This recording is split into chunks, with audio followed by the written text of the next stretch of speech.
اس نے سوال کیا اگر کسی کے والد یا والدہ کا انتقال ہو جائے اور ان کی اولاد بھی ہو، جوان یا بچے، کیا ان کا دوسرا نکاح شادی کرانا چاہیے یا ان کو چاہیے کہ وہ بچوں کا خیال رکھے؟ اچھا، کسی نے کہا کہ اگر کسی کی والد یا والدہ کا انتقال ہو جائے تو ان کی اولاد بھی، مطلب وہ کپل کی میاں بیوی کے بچے بھی تھے، تو کیا وہ ان کا دوسرا نکاح کرانا چاہیے؟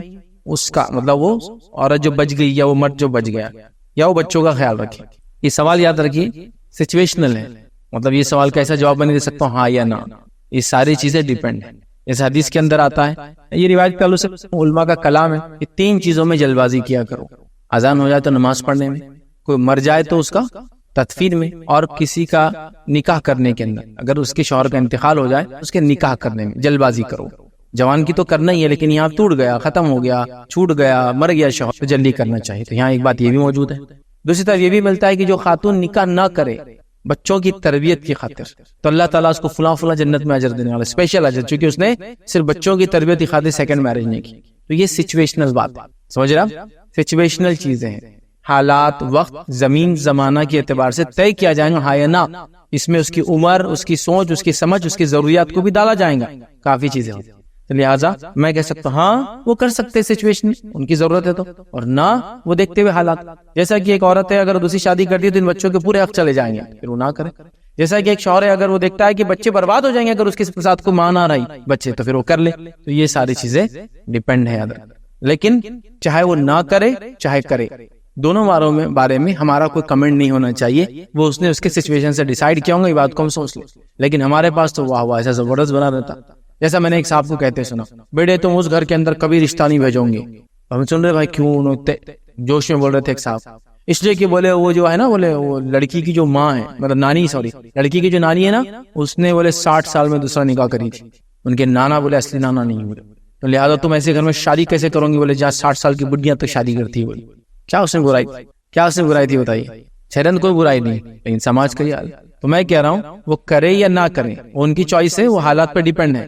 بس ہمارے کمنٹ نہ ہو اس پہ، ہم یہ کہیں کہ ان کو ضرورت تھی انہوں نے کیا، میں کیوں بولنے والا؟ اور یار اتنے بڈھے ہو گئے ان کی شادی کیا ضرورت ہے؟ اب تم کو ہوتے اور طے کرنے والے کتنے بڈھے ہو گئے ان کی شادی کی ضرورت ہے نہیں ہے؟ یہاں پر بہت زیادہ چلتا نہیں، وہ تو عورت ہے نا، عورتیں کا شادی کرتی ہے اپنے سماج میں، تم کون ہوتے ہو؟ شریعت نے تو وہ دے دیا ان کو اجازت۔ میں ایسے کئی واقعے سنا سکتا ہوں جہاں ایک صحابیہ نے 3 بار نکاح کیا، مطلب ایک شوہر کا انتقال ہوا پھر دوسرا نکاح کیا، پھر دوسرے شوہر کا انتقال ہوا تیسرا نکاح۔ واقعات تھے ان کے کہ میں فلاں تھی، ان کے نکاح میں تھی، میں نے فلاں کو دیکھا، یہ بعد میں میرے ان کی انتقال ہو گیا، وہ شہید ہو گئے، پھر مجھے انہی کا رشتہ آ گیا، پھر میں نے ان سے نکاح کیا، پھر یہ شہید ہو گئے۔ ایسے واقعات ہیں۔ کوئی عورت اور کوئی مرد آخر عمر تک جو ہے بغیر بے نکاح نہیں تھا، ہر کوئی نکاح میں رہتا تھا۔ اور آج تک عربوں کے اندر ٹریڈیشن اور وہ کلچر کے اندر باقی ہے۔ یہ بات کامنلی دیکھی گئی کہ پوتے آ کے آپ کو دعوت دے رہے ہیں، اس کا نکاح معلوم آپ کو دادا کا، پوتے آ کے وہ کہہ رہے ہیں میں دادا کا نکاح ہمارے کل فلاں ہے، آپ آئیے۔ بچے آ کے انویٹیشن کارڈ دے رہے ہیں، بیویاں آ کے انویٹیشن کارڈ دے رہی، کس کی شادی کا معلوم؟ ان کے خود کے ابا کا، ان کے شوہر کا، کیونکہ وہ فخر کی علامت ہے۔ ہر چیز کی زیادتی فخر کی وجہ بنتی ہے نا دنیا میں، 2 کاریں، 3 کاریں، 4 کاریں، 10 گھر، تو وہاں وہ بھی خوش ہوتے ہوں کہ والد کا سٹیٹس اتنا بڑھ گیا مالی طور سے، اکنامیکل، کہ سیکنڈ میرج کرا مطلب سٹیٹس والا آدمی ہے، خوش ہو رہے ہو، بلکہ کوس رہے کبھی کہ ابا آگے جلدی کرو نا، انہوں 2 تک چلے گئے، انہوں 3 تک چلے گئے۔ آپ کریں گے تو اپنا بھی ایک سوشل سٹیٹس پتا چلتا ہے کہ دیکھو اتنے امی ہیں ہم کو، اور اتنا آپ وہ کر سکتے ہیں، اتنے مالدار ہیں آپ، ایسے حالات ہے۔ تو بہرحال یہ ساری چیزیں ہیں، تو یہ ڈیپینڈ ہے، سچویشنل چیزیں ہیں، یہ ہاں اور نہ دونوں اس کا جواب ہے، ڈیپینڈ ہے۔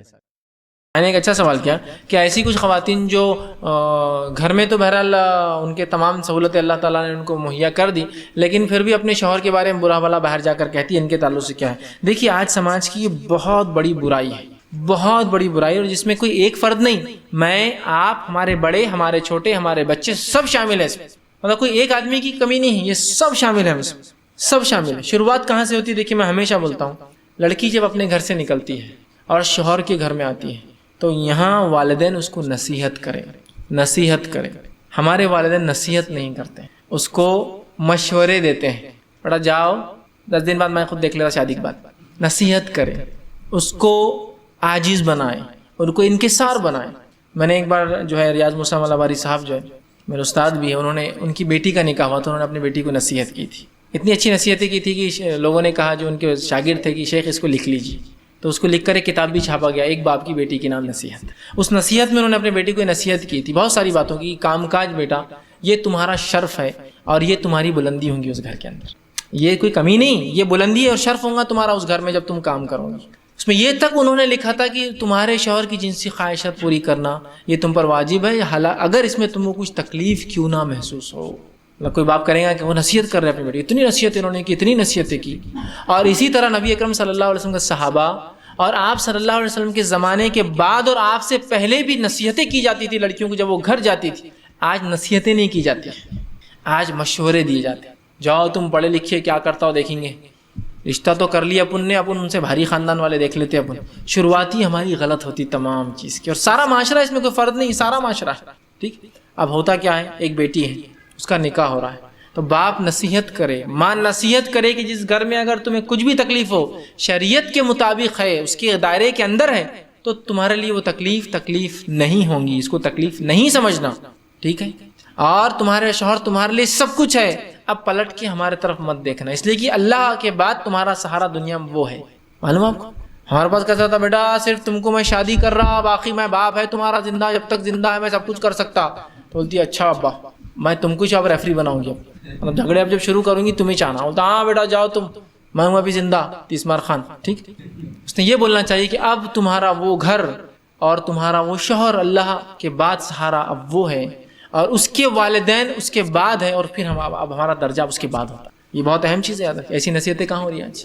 آج نصیحت ہوتی بیٹا تم کو پڑھایا لکھا اس لیے کہ تم شوہر کا ظلم نہیں سہنا، اور جب بھی شوہر کچھ بولے تو وہاں جا کے والا میں پڑھی لکھی ہوں، آئی ایم ایجوکیٹڈ، میں جا سکتی ہوں تم کو چھوڑ کے کبھی بھی. بتانا اس کو، مطلب اس کی غیرت کو جگانا، ہر بار کوریدنا. ٹھیک. اب ایسے ماحول بنا کر ہم کیا اپنی بیٹیوں کو اچھے سے نباہ کر سکتے ہیں؟ سب سے پہلے تو ہم کو بتانا پڑے گا آپ ریلیز ہو گئے یہاں سے، اب تیر نکل چکا ہے، اب اس تیر واپس نہیں آئے گا اس گھر میں سوائے شرعی عذر کی، سوائے شرعی عذر کی. ٹھیک ہے. یہ بڑی اہم چیزیں آتی ہیں، اور اتنا اگر مرحلہ ہم سنبھال لینا بہت فائدے ہو سکتے ہیں اور بڑے بڑے کام ہو سکتے ہیں. یاد رکھیے ہم نہیں سمجھتے اس چیز کو، والدین نہیں سمجھ رہے اس کو. تو پہلی بنیادی غلطی والدین سے شروع ہوتی ہے اس معاشرے میں. بیٹی پہلی بار گھر پہ آئی جا کر، پہلی بار شادی ہوئی کل، اس کے بعد دوسرے دن ہوتا ہے لے کے چلے جاتے ہیں ولیمے سے پہلے، یا تیسرے دن لے جاتے ہیں. حالانکہ غلط ہے پھر بھی ٹھیک ہے، بہرحال کوئی حرام چیز نہیں ہے لے جا سکتے ہیں. دوسرے دن پوری گھر کی عورتیں کیا ہوا کیا ہوا کیا ہوا، شوہر کیسا تھا، ساس کیسی تھی، ارے ابھی تو کچھ دیکھی نہیں، رات میں گئی تو اندھیرا تھا، صبح اٹھی اجالا تم نے لے کے آ گئے، ابھی کیا ساس کیا دامن، کیسی ساس تھی، ننند تمہاری طنز مار رہی تھی کہ تم کو بہت چپڑی ایسا سا بول رہی تھی وہاں، ٹھیک ایسا کر رہی تھی، اور تمہارا سسر اس نے کچھ کرا تو نہیں. مطلب آپ شروعات سے جھگڑا شروع کر رہے ہیں. آپ نے اگر کبھی آپ کو اگر کوئی نالج ہوگا فٹ بال ٹیم کا، یا کبھی ریسلنگ کا کوئی اگر آپ کو کوئی گیس ورک ہوگا، کوئی نالج ہوگا، فٹ بال ٹیم میں کیا ہوتا ہے جب ٹیم نکلتی ہے نا کھیلنے کے لیے، تو وہ دوسرا کوچ اس کو مکمل طور سے ایسا احساس دلاتا ہے کہ سامنے والے کی چنجیا کر دینا ہے تم کو جا کر، اتنا ابھارتا ہے. کچھ کوچز کو آپ دیکھیں گے تھپڑ مارتے پلیئرس کو، تھاڑ جائیں گا مارتے، سب لات ماریں گا پیچھے سے، جاؤ سالو نکلو کھیلو جیت کے آنا ہے، مار دو یہ کر دو، ہڈیاں توڑ دو ان کی، اگر ریفری نہیں دیکھ رہا تو کچل دو ان کو، ریڈ کارڈ دکھا چلتا اپنے کو 10 ریڈ کارڈ چلیں گے آج کی گیم، جاؤ. تو وہ جوش میں نکلتے پورے فل پمپ ہو کے. سیم ریسلنگ میں ہوتا ہے، جب ریسلر بیٹھتا ہے وہاں تو اس کے پیچھے اس کا کوچ ہوتا ہے یا اس کا ایک پرسنل سیکرٹری ہوتا ہے. اور ریسلر جب بیٹھتا ہے نا اس کے کاندھے دباتا رہتا ہر بار، وہ صرف اس کو چھوڑنا نہیں ہے، آج اس کو ختم کر دینا ہے، اس کو کل کر دو، اس کو گلا دبا دینا، آج تم کو اس طرف جیتنا ہے، مر بھی گئے تو جیتنا. تو وہ اٹھتا پھر جوش سے، آنے دو آج ہونے.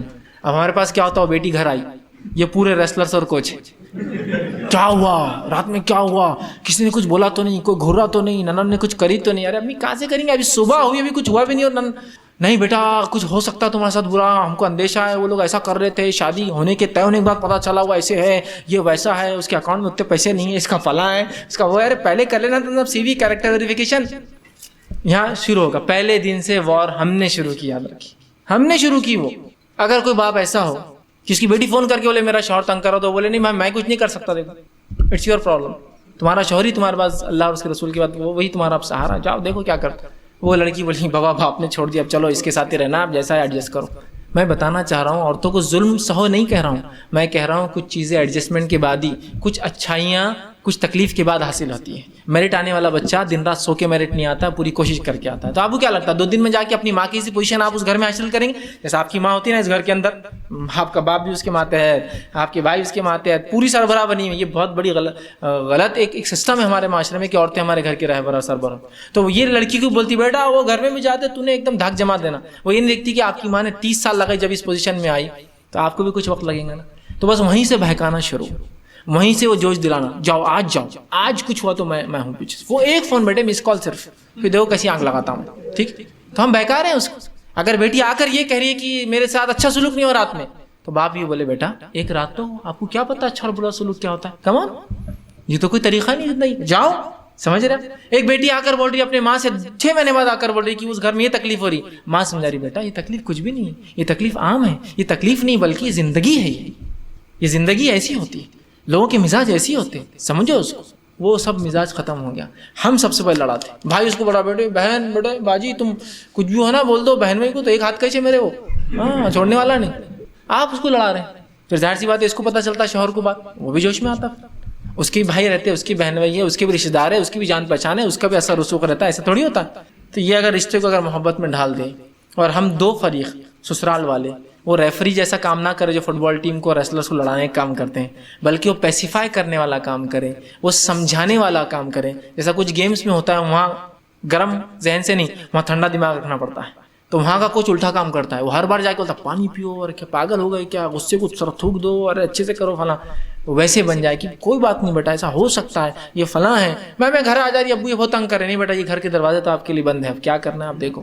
تو وہ بیٹی کی ہمت ہوگی آنے کی باپ کے پاس, آپ بولے بیٹا کبھی بھی تم کو پڑھا لکھا ہے تھوڑی, میں نے طلاق دے دو اس کو ایک جھٹکے میں, خلا میں دلا دیتا ہوں, یہ کر دیتا ہوں, 458 تو ہے ہی اپنے لیے فلاں ہے. اور پھر عورتیں اس چیز کو لے کے بدنام کرتی ہیں. حالانکہ رسول اکرم صلی اللہ علیہ وسلم اس احکام کو بار بار یاد کیجیے جس میں آپ نے فرمایا اگر مجھے کسی کو سجدہ کرنے کا حکم ہوتا اللہ کے علاوہ, صحابہ چونکہ آپ کو سجدہ کر رہے تھے تب آپ نے کہا تھا, اگر سجدہ تعظیمی اگر مجھے کسی کو حکم ہوتا حکم دینے کا یہ کرو, تو میں بیوی کو دیتا کہ شوہر اس کا مقام بتانے کے شوہر کو, اس لیے کہ اللہ کے بعد, اس لیے میں کہہ رہا ہوں بار بار, اللہ کے بعد کوئی اگر پناہ اور سہارا ہے بیوی کے لیے عورت کے لیے تو اس کا شوہر ہے.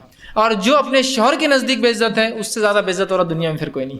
اس لیے کہ اللہ کے رسول صلی اللہ علیہ وسلم نے فرمایا کہ اگر کوئی شوہر کسی بیوی سے ناراض ہو, صحیح روایت ہے, تو جب تک وہ ناراض ہوتی ہے اس کی نماز اس کے کانوں سے اوپر نہیں جاتی. اللہ اس کی نماز فرض کو قبول نہیں کرتا. آپ اندازہ لگا سکتے ہیں اس کے فرض قبول نہیں ہوتا. آپ کو اپنے شوہر کو بدنام کر رہی ہے, اس کی کیا قبول ہوں گے؟ اس کے شوہر خوش ہوں گے, اسے بہت اچھا تم نے بدنام کی وہاں میرے کو, ہاں یہاں اچھا میری پول کھولے, وہاں اچھا میری پول کھولے, یہاں اچھا بدنام کرے, وہاں اچھا بدنام کرے, خوش ہوں گا. وہ کانوں سے اوپر نماز نہیں جاتی ہے اس کی, انداز لگائیے. ٹھیک. اسی طرح جس عورت سے اس کا شوہر ناراض, اس سے اس کا رب ناراض, اس کے فرشتے ناراض ہوتے ہیں. ایک دو لوگ نہیں, پوری مخلوق ناراض. اور جب فرشتے ناراض ہوتے ہیں تو محبت اور نفرت دونوں فرشتے لاتے ہیں. اللہ جب کسی سے محبت کرتا تو جبرائیل کرتے تو فرشتے کرتے تو انسان کرتے. اللہ نفرت کرتا تو جبرائیل کرتے تو فرشتے کرتے تو انسان. آپ اللہ کی ناراضگی لا رہے ہیں اپنے اوپر, اور اپنے شوہر کو بدنام کر کے. کتنی بری بات ہے, جس تھالی میں کھاتے اسی میں چھید لگاتے ہو. بس اتنا اگر برا شوہر ہے تو آپ یہ کہہ دیں کہ بھائی ہم ٹھیک ہے, یہ معاملہ نہیں جمنے والا, ہم آگے بڑھ جاتے ہیں. ساتھ تو برابر رہنا ہے لیکن بدنامی برابر جاری رکھنا ہے. یہ کیسی محبت ہے؟ یہ محبت کے تقاضوں کے خلاف نہیں. محبت جو ہوتی ہے, انسیت جو ہوتی ہے, یہ ہوتی ہے کہ محبوب جو ہوتا ہے جس سے میں محبت کرتا ہوں, اس کی ہر تکلیف کو, اس کے ہر غم کو, اس کی ہر مصیبتوں کو میں برداشت کرتا ہوں. ایک ماں اس کا بچہ اس کو تنگ کرتا تو کیا روز اس کو پنچس مارتی ہے, رات میں اٹھ کے ارے اٹھ گیا اس کو خوب مارو, پنچس سلا دو. اس کی کتنے بھی تنگ کرنے کے بعد صرف وہ بے حال بدحال ہے لیکن بچے سے محبت کر رہی. شوہر بھی ایسی ہوتا ہے. اور شوہر کو بدنام کرنے کے بعد یاد رکھیے, جو عورت شوہر کو بدنام کرتی ہے اس سے امید نہیں کی جا سکتی وہ کسی کا احترام کرتی ہو دنیا میں. تو جو شوہر اپنے شوہر کو بدنام کری, جو عورت, تو وہ اپنے ماں باپ کو بدنام کر سکتی ہے, دنیا کو کر سکتی ہے. اس لیے کہ جو اس کا پناہ اور سہارا, جس کو سجدہ کرنے کا حکم ہوتا دیا تھا, جس کی ناراضگی سے اللہ ناراض ہوتا ہے, جس کی ناراضگی سے اس کے فرائض قبول نہیں ہوتے, اس کو ناراض کر کے وہ سمجھ رہی کہ وہ بہت اچھا کام کری. تو لڑکیاں اس بات کو بہت اچھے سمجھیں, اور لڑکیوں سے پہلے والدین اس کو ایسا ذہن میں ڈال دے, ایسا ٹھوس کے اپنے, کہ ہمیں بچوں کے اس مستقبل کو سدھارنا ہے, نہ کہ دو ریسلرز کو ملانا ہے. یہ دو ریسلرز نہیں ہیں, یہ ایسے دو ڈرائیور ہیں جو ایک گاڑی چلا رہے ہیں, جس میں ایک گاڑی چلاتا ہے شوہر اور بیوی ڈائریکشن دیتی ہے نا. ڈرائیونگ میں ہوتا ہے نا, ایک آدمی ڈائریکشن دیتا ہے ادھر ٹرن لینا, ڈرائیور دیکھتا نہیں. مانو اگر آپ کو ریسنگ کاروں کا کچھ نالج ہوگا تو اس میں جب ڈرائیور گاڑی چلاتا ہے تو وہ بہت کم دیکھتا ہے, وہ صرف سنتا زیادہ ہے. Left turn, right turn, 45 angle وہ بولتے رہتے. دیکھیں اگر بولنے والا نہ ہو تو ڈرائیور گاڑی نہیں چلا سکتا ہے. وہ بازو ایک میپ لے کے بیٹھا ہوتا ہے, تو مین ڈرائیور گاڑی نہیں چلاتا ہے. جو آپ کو معلوم ہے کہ لانگ ریسنگز ہوتے ہیں وہ بولتا ہے, اس کے بولنے پہ ہوتا ہے, اس کی غلطی پہ غلطی کر دیتا ہے. اس کو دکھتا زیادہ نہیں, گاڑی اچھل رہی ہے کیچڑ میں, پانی میں, وہ بولتے جا رہا ہے ٹرن, یہ فلاں, اور وہ بالکل ایگزیکٹ سیٹنگز ہوتی ہے. بس بولیا 45 ٹرن برابر راستہ رہے, اس کے بولنے والے پہ ہوتا ہے. تو یہ دو ایسے ڈرائیور ہیں, آپ ایک ہی گاڑی چلانے والے دو لوگ, آپ دونوں الگ الگ راستے, دونوں ایک دوسرے کو بدنام کریں گے اور پھر اس گاڑی میں بیٹھیں گے, کیسا ہو سکتا ہے؟ تو بہرحال میاں بیوی کا رشتہ محبت پر ہے, اعتماد پر ہے. اپنے شوہر کا اعتماد کبھی بھی لڑکیاں مت کھوئے. وہ ہو سکتا ظالم ہو, برا ہو, اگر آپ اعتماد کھو دیں گے تو پھر اس کو کبھی سدھار نہیں سکتے. اعتماد ان کا جیتے, ان کی عزت کو باقی رکھے, اس لیے کہ ان کی عزت سے آپ کی عزت جڑی ہے. وہ عزت باعزت ہوں گا تو آپ باعزت ہوں گے. آپ اس کو ذلیل کریں گے تو لوگ بولیں گے ہاں یہ وہ ذلیل لڑکی آدمی کی ذلیل بیوی. آپ کو اچھا لگے گا, بولیں گے ہاں یہ وہ ظالم ہے نا اس کی بیوی ہے. کیسا لگے گا آپ کو کہ آپ اس کو ظالم بولتے اپنے شوہر کو؟ ٹھیک. تو بہرحال سمجھ کر, والدین سمجھے, رشتے دار سمجھے, لوگ اس بات کو سمجھے. دیکھیے یہ ایک معاشرہ, تکلیفیں لگی ہے, انسانی برائیاں لگی ہے, وہ سب چلتے رہیں گی. تو ہم کو سمجھداری سے کام لینا ہے اور محبت اور انسیت کے ساتھ اس رشتے کو لے کے چلنا ہے. بدنامی کرنا یہ حل نہیں ہے, اس کے نتیجے کبھی نہیں آتے. اور مرد کی غیرت اگر جاگ جائے تو پھر نتیجے کیا ہوتے ہیں آپ سب جانتے ہیں. ہم نہیں چاہتے ان نتیجوں تک رشتے جائے, بلکہ والدین, ماں باپ, ساس سسر, خود بیوی, اپنا فائدہ دیکھو نا. لڑکی نے اپنا فائدہ سوچنا چاہیے, دوسروں کیوں سوچ رہی ہو؟ دیکھے تو اس میں بہت فائدہ ہے. تو اس کو سمجھ کے اس رشتے کو لے کے چلنے کی ضرورت. اس بات کو یاد رکھو, اللہ رب العزت ہی سنتا ہے, اس کے علاوہ کوئی سن نہیں سکتا. جو ہم سنتے ہیں وہ بھی اللہ سناتا ہے بول کے ہم سن سکتے ہیں, ورنہ اگر کان چھین لے تو وہ بھی نہیں سن سکیں گے. تو اللہ تعالیٰ ہی سنتا ہے, اس بات کو یاد رکھو. بس بندے کو مانگنا آنا چاہیے, بندے کو رب کو راضی کرنا آنا چاہیے. ایک واقعہ سناتا ہوں. نبی اکرم صلی اللہ علیہ وسلم فرماتے ہیں, صحیح مسلم کی روایت ہے, واقعہ اس طرح سے کہ آپ صلی اللہ علیہ وسلم فرماتے ہیں کہ ایک مرتبہ سلیمان علیہ السلام, سلیمان علیہ السلام پتہ ہے نا کون تھے؟ داؤد علیہ السلام کے بیٹے ہیں. یہ اللہ کے نبی تھے. ان کی خاصیت کیا تھی؟ یہ جانوروں کی بھاشا سمجھتے تھے, باتیں سمجھتے تھے, اور ان کی جو ملکیت تھی, ان کی جو فوج تھی, اس میں سب قسم کے جانور, چرین پرند جس کو بولتے نا, مطلب جس کو بولتے پشو پکشی, سب ان کے اس میں تھے. ہواؤں کو یہ حکم دیتے تو ہوا ان کی بات مان لیتی, جنوں کو یہ حکم دیتے تو جن ان کے حکم سے کام کرتے. یہ وہ نبی تھے. تو بارش نہیں ہوئی تو سلیمان علیہ السلام چلے بارش مانگنے اللہ تعالیٰ سے. ایک نبی اللہ کا ہے, بارش نہیں ہو رہی ہے, اور اللہ سے مانگنے وہ نکلا ہے. آپ سمجھ رہے کچھ اس میں کچھ بات سمجھ میں آ رہی کہ مانگنا اللہ سے ہے.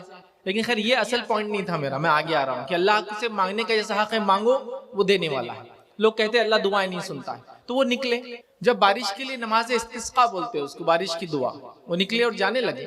تو راستے میں اپنے فوج سے کہا, لوگوں سے کہا کہ چلو واپس جانا ہے, اب ہم کو دعا نہیں کرنی ہے. تو لوگوں نے کہا اللہ کے نبی سلیمان, بارش کے لیے ہم دعا مانگنے نکلے تھے اور آپ کہہ رہے ہیں کہ اب دعا مانگنے کی ضرورت نہیں, واپس جانا ہے. انہوں نے کہا واپس جانا ہے, اس لیے کہ جب ہم راستے سے گزر رہے تھے تو ایک چونٹی جو الٹا پیٹ کے بل لیٹی تھی, اس نے اپنے پیر آسمان کی طرف کیے. اللہ رب العزت نے بارش کی دعا کی, اللہ نے اس کی دعا سن لی ہے, لہٰذا ہم کو دعا کی ضرورت نہیں, واپس جانا ہے.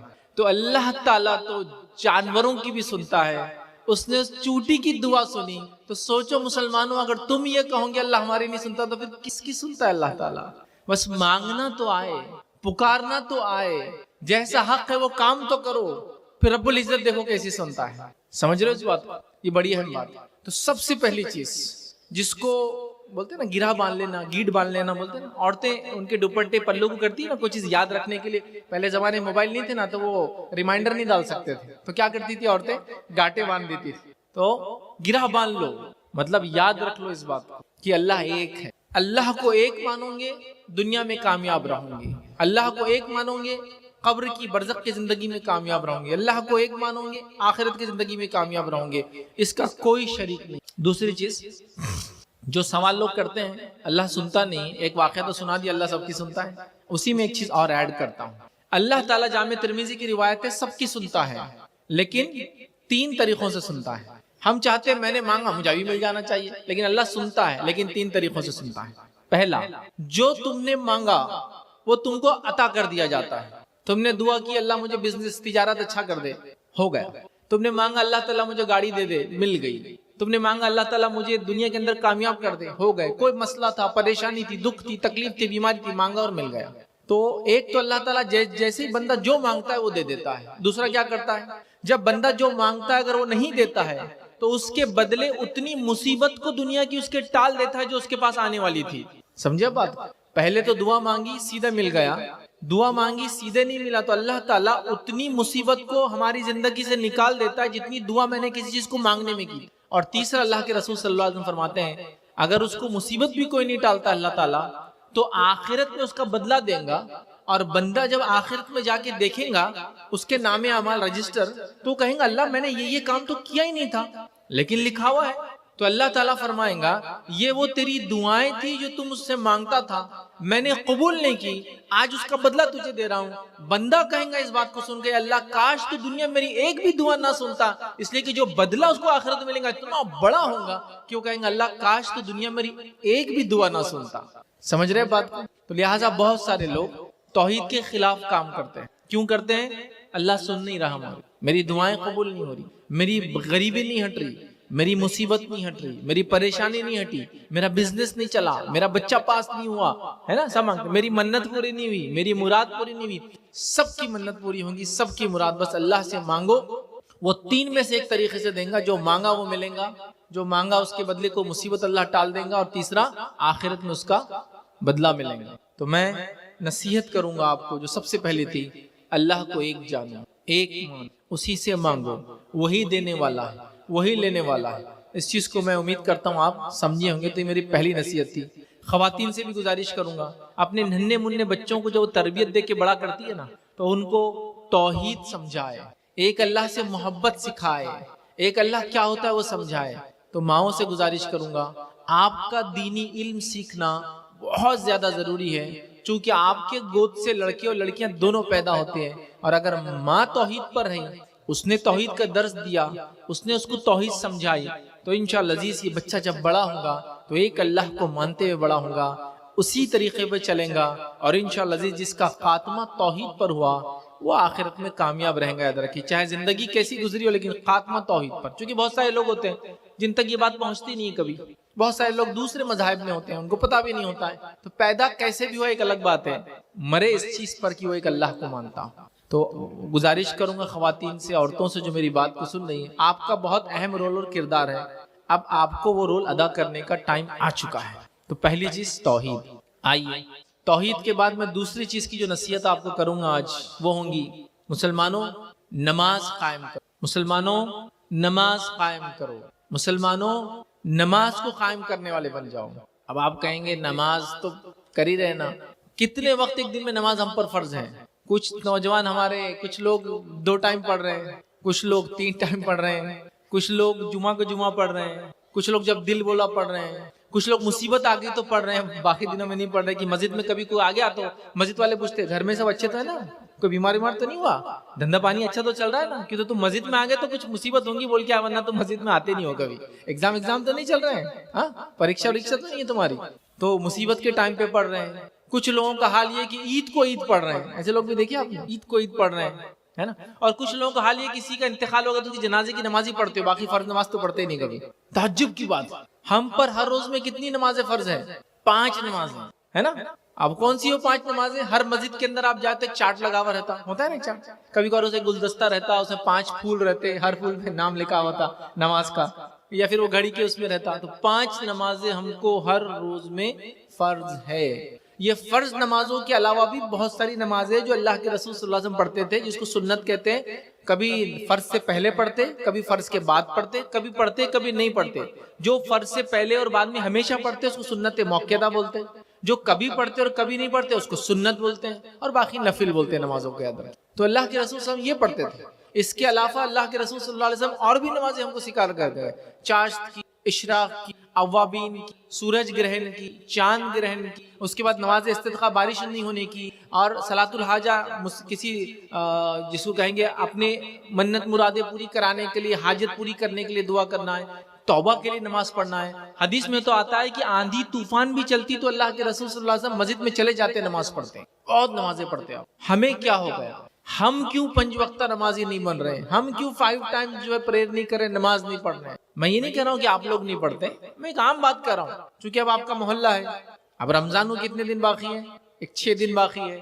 اب آپ کے محلے میں جتنی مسجد ہیں، مجھے معلوم کوئی پڑھنے والی نہیں رمضان میں، تو پتا چلا اتنے لوگ تو ہے کہ نماز ہر بار مسجد فل ہونا چاہیے، لیکن رمضان کے بعد اور رمضان سے پہلے کیا ہوتا ہے آپ سب کو معلوم ہے، مسجد میں کوئی آتا ہی نہیں، 1 صف 2 صف 3 صف بھرتی ہے، جمعے کے دن پوری مسجد بھرتی ہے، رمضان میں پورے رمضان مسجد بھری ہے، مطلب آبادی تو بہت ہے، پاپولیشن تو بہت ہے، نماز کتنے لوگ پڑھ رہے ہیں؟ مجھے بتاؤ ایک بات، اگر تمہارا پڑوسی تم پر کوئی چیز تم کو دے کر احسان کرے تو کیا احسان مانتے ہو نہیں مانتے ہو؟ تمہارا چچا، تمہارا رشتہ دار کوئی تم کو پیسہ وغیرہ دے، مصیبت میں مدد کرے، بیمار ہو تو کچھ دے، تو تم اس کا احسان مانتے ہو نہیں مانتے ہو؟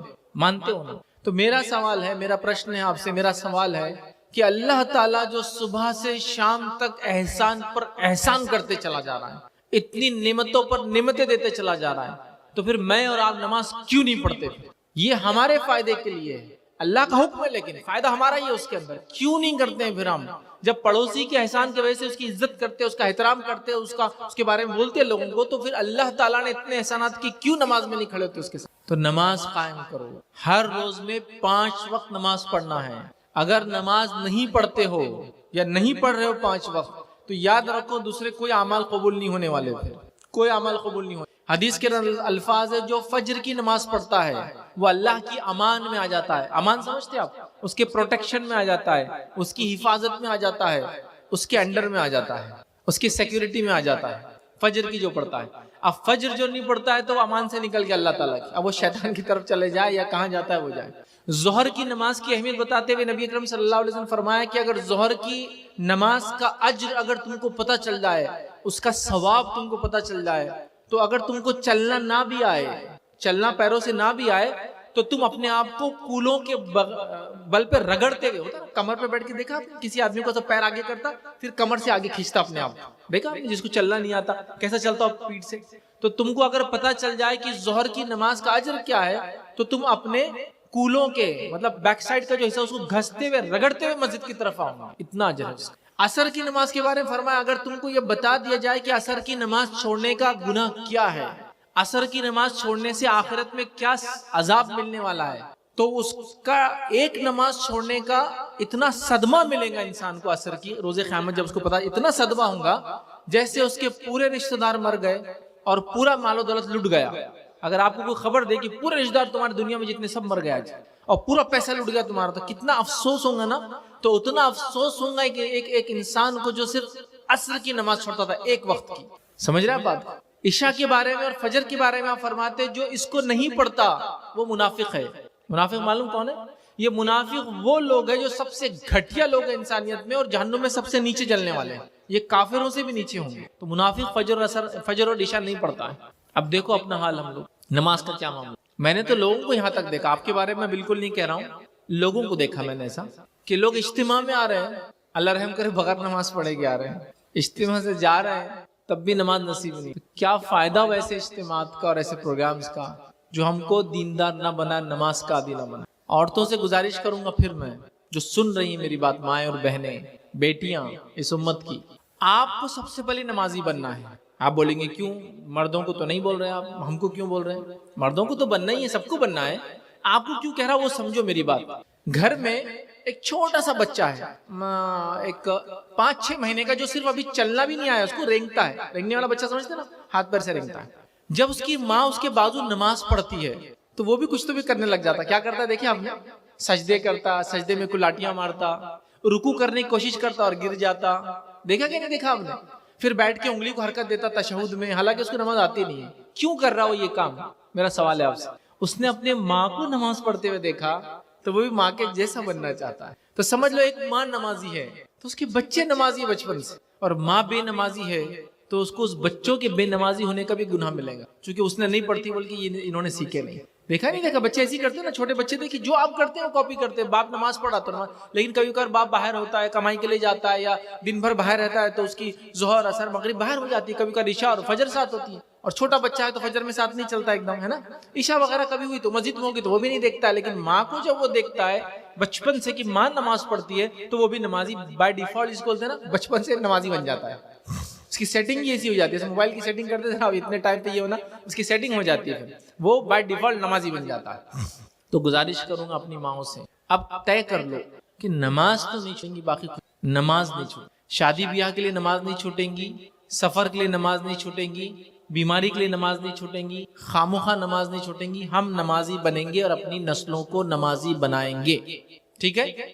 ابھی بات ختم نہیں ہوئی، لیکن یہ تو تھا آپ لوگوں کو نصیحت، مرد اور عورتوں کو۔ اب مسجد کے ذمہ داروں کو بھی نصیحت کروں گا کچھ نہ، چونکہ نماز مسجد میں پڑھنا ہے نا، ان کو بھی نصیحت کروں گا۔ کیا کروں گا؟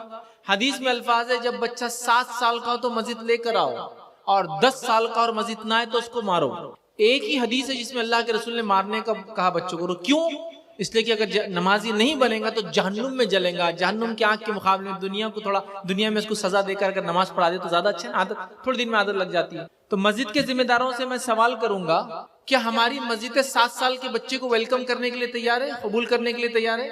ہمارے پاس تو چھوٹے بچوں کو مار مار کے ہکالا جا رہا ہے مسجد سے. چل بھاگ نکل, پانی پھینک رہا, آگے آگے کھڑے ہو جا رہا, چل پیچھے جا, چل نکل مسجد سے باہر. نماز کو جمعہ کے دن سب سے پہلے بیچارہ بچہ آتا ہے, آگے بیٹھتا ہے, چلو پیچھے جاؤ, اب ہم آ گئے, چلو پیچھے جاؤ, اب ہم آ گئے, چلو پیچھے جاؤ, مسجد سے باہر تھوڑی دیر بعد. تو بچپن میں مسجد سے ہکالتے ہو, بڑے ہونے والے بات بولتے ہو, آتے کیوں نہیں ہو رہے مسجد میں؟ بچہ اسکول جاتا ہے, کتنے سال میں جاتا ہے؟ آپ کے پاس کتنے سال میں بچے کو اسکول ڈالتے ہیں؟ 6 سال ہے نا, 6 سال میں ڈال دیتے ہوں گے نا. تو میرا سوال ہے وہ 6 سال کے بچے کو اسکول میں کیسا ویلکم کرتا ہے ٹیچر؟ میرے کو بتاؤ ذرا. جب آپ کا بچہ فرسٹ ڈے اسکول جاتا ہے, کچھ اسکول جو اچھے بڑے اسکول ہوتے ہیں کیا کرتے ہیں آپ کو روز گفٹ میں دے رہے ہیں, چاکلیٹس دے رہے ہیں, ٹیچر یہ بول رہا ہے کہ ہاتھ ملاؤں گے, گلے لگوں گے, کیا کرو گے بولو آگے. تو بچہ بولتا ہے ٹیچر ہاتھ ملاؤں, ہاتھ ملائیے, آئیے بیٹا, آؤ بیٹا, ویلکم ہو رہا ہے. ہمارے پاس کیا ہو رہا ہے, بچہ جیسی مسجد کے اندر آتا تو اس پہ لوگوں کی ایسی خطرناک کیمرے والی نظر رہتی ہے کہ بیچارہ باپ کے پیچھے چھپتا لنگی کے اندر, ادھر ادھر ادھر ادھر. کیوں؟ تو کوئی تو بھی ایک آدمی اس کو ڈانٹنے والا ہے, اس کو پتا ہے, کوئی تو بھی ایک ڈانٹے گا, ہے نا. اچھا باپ کے ساتھ ہے تو شاید نہیں ڈانٹے گا وہ, لیکن اگر اکیلے آ جائے کسی دن اور آ کے وضو کر رہا ہے, خاموشی سے آیا, چپل بازو رکھا, وضو کر رہا ہے, وضو مت کر, نکل یہاں سے, اس کو معلوم اس کو وضو بھی نہیں کرنے دیں گے, جا کر نماز پڑھ رہا ہے خاموشی کے ساتھ. تو بڑا آدمی اس کے سامنے جا رہا ہے, ارے بھائی اس کے نمازی اس کے سامنے سے کیسے جا رہے؟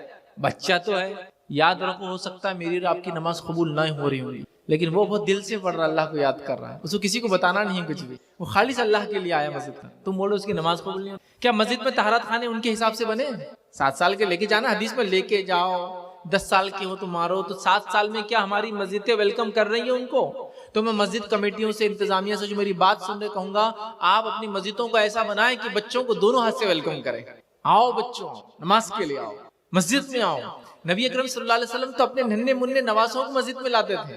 حضرت حسن اور حسین اتنے چھوٹے تھے کہ 2-3 سال کے, ایسا عمر میں تو ایک دوسرے سے عمر زیادہ فرق نہیں تھا ان کے, لیکن ایسے 2-3 سال یا 4 سال کے تھے. نبی اکرم صلی اللہ علیہ وسلم گود میں آتے تھے اور گود میں نماز میں آتے تھے, اور کبھی اللہ کے رسول صلی اللہ علیہ وسلم سجدہ کرتے تو ان کی گردن پہ بیٹھ جاتے پیر ڈال کر. ایک بار آپ جو ہے نماز کے لیے آئے اور اپنی نواسی اماموں کو ساتھ لائے, اپنی نواسی کو, اور آپ نے گود میں رکھ کے اس کو نماز پڑھا.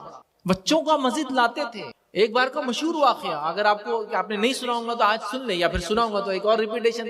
ایک بار نبی اکرم صلی اللہ علیہ وسلم نماز میں سجدہ کر رہے تھے, اور اتنی دیر تک سجدہ کیا کہ ایک صحابی جو پیچھے نماز پڑھ رہے تھے سجدے کے اندر سے گردن اٹھا لی انہوں نے. کیا ہو گیا مسئلہ, اتنی دیر سے سجدہ, دیکھا تو آپ کے نواسے گردن پہ بیٹھے ہوئے, اٹھ ہی نہیں رہے. بچوں کو کیا ہماری مسجد ویلکم کر رہی ہے؟ اگر بچے نے غلطی سے آ کے مسجد میں تھوڑی سی آواز بھی کر دی نا, تو اس کو جو پڑھتی ہے پھر کیا بولیں گے اس کو آپ لوگ, چٹ پھٹ ڈھپ دھوپ, نکل یہاں سے, ہڑ ہڑ, مسجد سے باہر بھاگ, چپل سے مارو, اس کو لکڑی سے مارو. اور ایک آدمی کو بٹھا دیتے, بچے آئے نا ایسا گھورو ان کو کہ اندر گھسنا ہی نہیں انہوں نے مسجد میں. پھر ہم بولے بچے نکڑوں پہ کیوں بیٹھتے پسند کرتے, چائے کی دکانوں پہ کیوں بیٹھتے, میلے ٹھیلوں میں کیوں جاتے, مسجد کیوں نہیں آتے؟ آپ نے تو ہکال دیا ان کو بچپن میں مسجد سے, ویلکم کرو نا ان کو, آنے دو مسجد. نبی اکرم صلی اللہ علیہ وسلم کا زمانہ, ایک صحابی فرماتے ہیں میں چھوٹا تھا. کتنے چھوٹے تھے میں آخری بولوں گا آپ کو, کتنے چھوٹے تھے. میں چھوٹا تھا, اپنے والد کے ساتھ مسجد نبوی آتا. ان کا گھر گاؤں میں تھا, تھوڑا سا مطلب 2-3 کلومیٹر سمجھ لیجیے دور. پہلے ایسی تھا نا مسجد, مطلب مدینہ بہت چھوٹا شہر تھا, آس پاس اس کے گاؤں تھے چھوٹے چھوٹے. تو میں اپنے والد کے ساتھ گاؤں سے مسجد نبوی آتا. مسجد نبوی میں آنے کے بعد جو ہے نبی اکرم صلی اللہ علیہ وسلم کے پیچھے میرے والد اور میں نماز پڑھتے. پھر وہاں سے ہم دونوں مل کے اپنے گاؤں جاتے, اور وہ نماز جو نبی اکرم صلی اللہ علیہ وسلم کے پیچھے ہم نے پڑھی تھی, اپنے گاؤں میں جا کے ویسی نماز میں لوگوں کو پڑھاتا. مطلب کیا ہوا, وہ اپنے گاؤں سے نکلتے, رسول اللہ صلی اللہ علیہ وسلم کے ساتھ نماز پڑھتے, پھر جیسی نماز وہاں سیکھتے, اپنے گاؤں میں آ کے یہ جو چھوٹے صحابی تھے وہ پڑھاتے. وہ ان کے والد نہیں پڑھاتے, انہوں پڑھاتے. کسی نے سوال کیا, کتنی عمر تھی تمہاری جب تم نماز پڑھاتے تھے؟ جو قصہ کب کا ہے یہ بڑے ہونے کی بات بول رہے ہو. کتنی عمر تھی تمہاری؟ اس امام کی کتنی عمر تھی جو اللہ کے رسول صلی اللہ علیہ وسلم کے پیچھے نماز پڑھتا بچہ, پھر جا کے اپنے محلے میں امامت کرتا. اس بچے کی, اس امام کی عمر کتنی تھی بتاؤ, کسی کو پتا ہے واقعہ؟ ان کی عمر تھی, وہ کہتے ہیں میں 7 یا 8 سال کا تھا. کتنے تھے؟ میں 7 یا 8 سال کا تھا جب میں نماز پڑھایا کرتا تھا. مسجد نبی میں دیکھتا, اللہ کے رسول جیسی پڑھتا آ کر اپنی قوم کو پڑھاتا. سمجھ رہے بات کو؟ امام ہے یہ امام. بچوں کو بڑا کرو, جلدی احترام کرو ان کا, بلاؤ ان کو مسجد میں, ویلکم کرو ان کو, استقبال کرو ان کا مسجد میں, تاکہ ان کو احساس ہو کہ وہ بڑے ہو رہے ہیں, ان کو کچھ کرنا ہے سماج. یہ نہیں کہ بچہ ہے بچہ ہے بچہ ہے بول کے 12 15 سال 20 سال کا اگر بچہ ہی ہو. اور کچھ لوگ ایسے خطرناک ہوتے کبھی کبھار مسجدوں میں جو آتے ہیں. میں نے ایک بار دیکھا, میں نماز کے لیے کھڑا, ایک بچہ بازو آ گیا. اب بچہ کیا بڑا تھا, لیکن اب بچہ مطلب میرے سے چھوٹا سمجھ لیجیے. تو بولے اس کو پیچھے کرو, اقامت ہو رہی ہے. اقامت کیا بولے امام صاحب سٹاپ, رک جاؤ, اے پیچھے جا. تو امام صاحب نے پلٹ کے بولے حضرت وہ جو شخص تھے وہ بالغ ہیں. کیا بولے, وہ بالغ ہیں. تو کیا کرے معلوم, وہ جو حضرت جو پیچھے کر رہے تھے اس کو بولے ادھر. بچہ آیا, بولے منہ کھول, اور منہ کھول کے اس کے داڑھا چیک کرے پیچھے. میں نے جانوروں کی عمر پتہ کرتے ہوئے دیکھا, منہ کھول کے دانتوں سے جانوروں کی عمر پتہ چلتی, انسانوں کی بھی نکالے انہوں نے.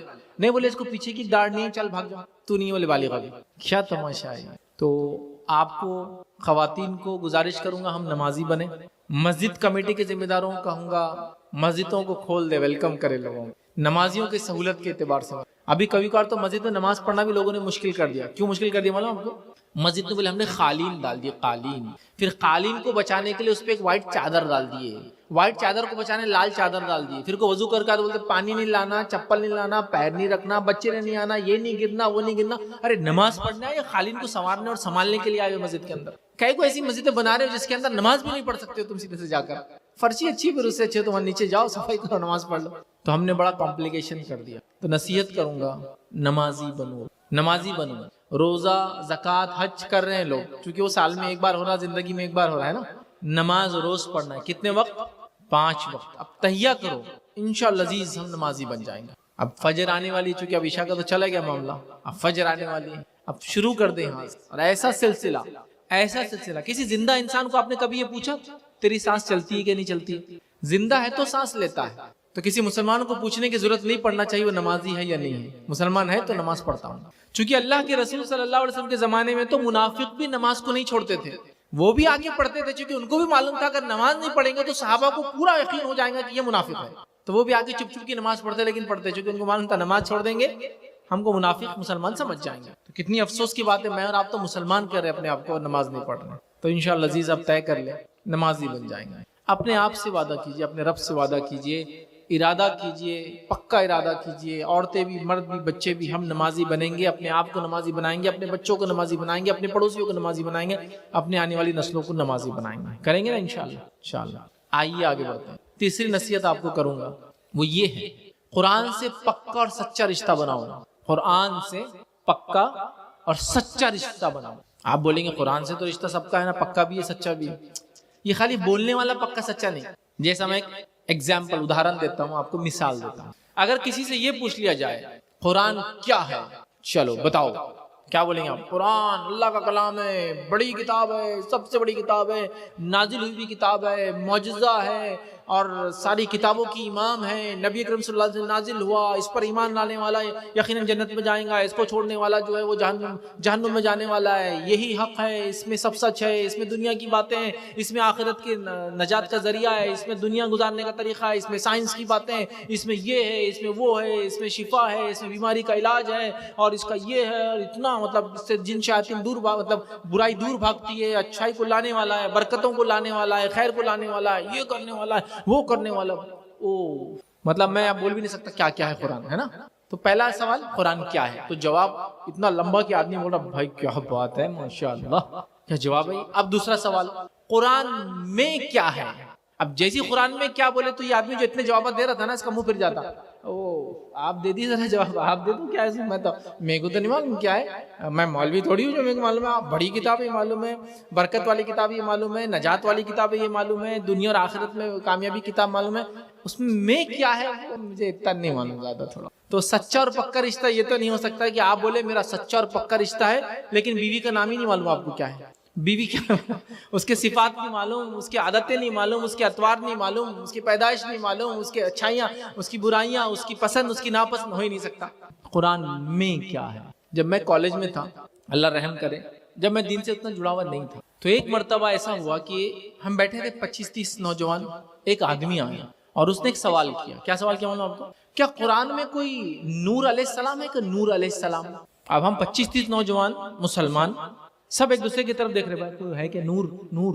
سب لوگوں نے مل کے یہ طے کیا کہ بھائی نور ہے یا نہیں ہم کو نہیں معلوم, اللہ رحم کرے ہم پر, لیکن اتنا معلوم کہ نوح بول کر ایک ہے, نوح, لیکن نور کا نہیں معلوم. ہاں بھی نہیں بول سکتے اور نہ بھی نہیں بول سکتے. آپ کو معلوم ہے قرآن میں کتنے انبیاء کے نام ہیں؟ کتنے انبیاء کا نام معلوم آپ کو؟ صرف 25 صرف 25 انبیاء کے نام. اور ہم کو اس میں سے یہ نہیں معلوم تھا کہ نور ہے یا نہیں ہے. نوح کے بارے میں پتا تھا تو بول دیا علیہ السلام. کتنی افسوس کی بات ہے اگر اللہ موت دے دیتا جب تو کیا ہوتا تھا کہ قرآن کے بارے میں اتنا بھی نہیں معلوم. 25 انبیاء سے. آپ میں سے ایسے کتنے لوگ ہیں نا، کتنے لوگ ایسے بیٹھے ہیں یہاں، ان کو پورے انڈین ٹیم نے کون سے سال میں کتنے لوگوں کے ساتھ میچ کھیلا تھا پورے پلیئرز کے نام یاد ہوں گے. 2002 میں یہ ہوا تھا ورلڈ کپ، 2006 کا ورلڈ کپ میں یہ ہوتا، 2006 کا 10 کے ورلڈ کپ میں ہوتا، 14 کے ورلڈ کپ میں یہ ہو گیا تھا، اس کا 18 کے ورلڈ کپ میں فلاں ہو گیا تھا، پھر کورونا آ گیا تھا، اس میں کھیلنے والے 11 پلیئر یہ تھے، ایکسٹرا 3 پلیئر سیٹنگ میں یہ تھے، اس کو بلا لیے تھے، آخر میں اس نے آ گیا تھا ٹیم میں، فلاں کا یہ ہو گیا تھا، وہ ہو گیا تھا. یہ تو ہو گیا. آپ فٹ بال کا پورا بتا دیں، یہ ٹیم تھی، فلاں ٹیم ہے، یہ فلاں ٹیم ہے، یہ کنٹری کی وہ ٹیم ہے، وہ کنٹری کی، اس میں اتنے پلیئر ہے، اس میں اتنے، یہ پلیئر یہ کنٹری کا وہاں کھیل رہا، وہ کلب کا یہاں کھیل رہا، فلاں. یہ بھی پورے نام یاد ہے ماشاء اللہ. تو سووں میں نام یاد ہے آپ کو لوگوں کے. اس کے علاوہ آپ کے پولیٹیکلی دیکھ لے تو یہاں وہ ودھائک ہے، وہاں وہ ودھائک ہے، وہاں وہ ایم پی ہے، یہ ایم ایل اے، یہاں یہ کارپوریٹر ہے، وہاں کاؤنسلر ہے، وہاں فلاں آدمی یہ ہے، وہاں کا میئر یہ ہے، وہاں کا یہ. آپ کو ایسے سووں نام وہ بھی ماشاء اللہ یاد ہے. آپ کو اپنے پڑوس کے نام ہے نا، عظیم بھائی، عبداللہ بھائی، اسلام ال اور عزا ال، اور یہ آپ کے ال بہت لگاتے ہیں نا، سارے آپ کو ادھر ادھر کے سب آپ کو پتہ ہے. لیکن 25 انبیاء کے نام اللہ کی کتاب میں جو میرے اور آپ کے اصل ہیرو ہے، آئیڈیل ہے، ہم کو نہیں پتا. کیا بولوں میں؟